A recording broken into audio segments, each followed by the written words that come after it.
Stone pelting, killings, curfew, हड़ताल, एक uncertainty, ये कुछ चीजें थी जो बचपन से मेरे साथ चली, लेकिन अब बस यादें बन के रह गई है। तो आखिर ऐसा हुआ क्या? दोस्तों, मैं वही बात कर रहा हूं जो मैंने महसूस की है। इस वीडियो से मैं प्रो बीजेपी लगता हूं या एंटी नेशनल, वो देखने वाले पे डिपेंड करेगा। अस्सलाम वालेकुम फ्रेंड्स, मैं वाजिद मिर्जा। दोस्तों, ये सवाल कभी ना कभी तो आपके जहन में भी आया होगा कि आखिर हुआ क्या? जिस चीज के लिए कश्मीर जाना जाता था वो ऐसे गायब हुआ जैसे कभी था ही नहीं।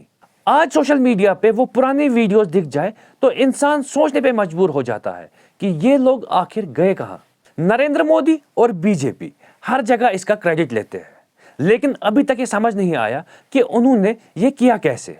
वो कहते हैं 370 को हटाने से ये बदलाव आया है, मगर एक आम कश्मीरी को ये बात कभी हजम नहीं होगी कि सिर्फ 370 के हटने से ये बदलाव आया है। ये खामोशी परमानेंट है या टेम्पररी, इस पे कोई कुछ नहीं कह सकता, मगर एक झटके में परमानेंट पीस आ जाना ये नामुमकिन सा लगता है। कुछ लोग कहते हैं बीजेपी ने आयरन फिस्ट का इस्तेमाल किया, लेकिन सवाल ये उठता है कि किस पर?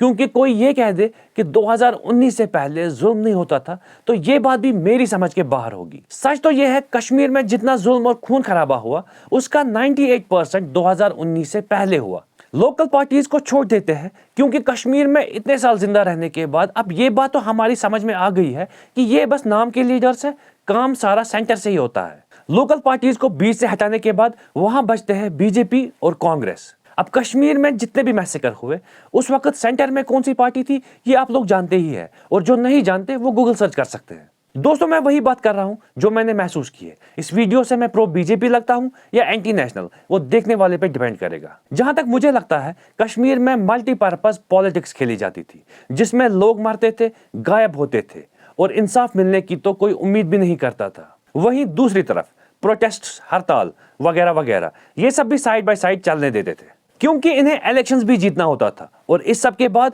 जीत भी जाते थे, और इस तरह सबका अपना अपना काम चलता रहता था।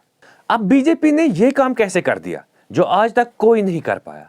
इसकी असल हकीकत जानने के लिए हमें इंतजार करना होगा नरेंद्र मोदी के रिटायर होने का, और उसके बाद वो अगर कोई किताब लिखते हैं तो शायद हमें भी पता चल जाए। लेकिन फिलहाल मुझे दो चीजें लगती है जिससे बीजेपी के लिए यह करना मुमकिन हुआ।